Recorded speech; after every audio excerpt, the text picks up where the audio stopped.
Bună, eu sunt Raluca și astăzi vreau să-ți spun de ce regulat prometabolic este atât de important pentru organismul nostru. Știm deja că vitaminele și mineralele sunt esențiale pentru toate procesele vitale și probabil că ne asumăm și faptul că există și momente în care nu consumăm atât de multe vitamine și minerale pe cât ar trebui sau există momente în care ele nu se absorb așa cum ne așteptăm noi. De aceea ne și bazăm pe regulat prometabolic pentru ca el să echilibreze metabolismul celulelor și pentru ca nutrienții, vitaminele și mineralele să se absoarbă așa cum trebuie. Regulat prometabolic conține o mulțime de B-uri, B1, B2, B3, B5, B12, mai conține acid folic, mai conține minerale, vitamina C și vitamina D.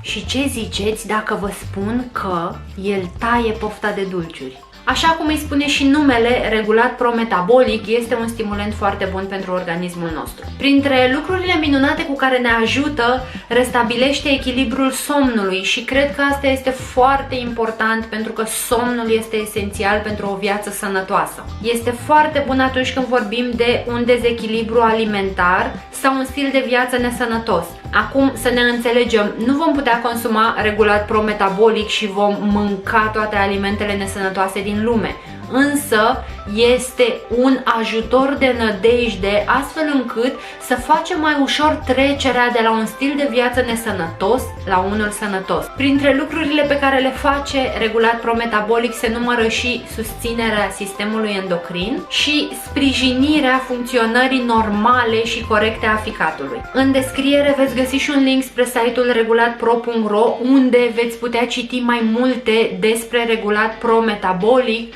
și sunt curioasă dacă îl folosiți și aș vrea să ne auzim în comentarii să îmi spuneți dacă este un ajutor de nădejde și pentru voi, dacă l-ați încercat sau dacă ați fi tentați să îl încercați și considerați că este ceea ce vă lipsește, astfel încât să ajungeți la un echilibru în ceea ce privește metabolismul vostru. Sper că acest review să vă fi fost de folos și nu uitați să vă abonați canalului nostru astfel încât să știm că putem să mai facem astfel de materiale și ele vin în ajutorul vostru. Până data viitoare vă doresc zile minunate cu regulat prometabolic.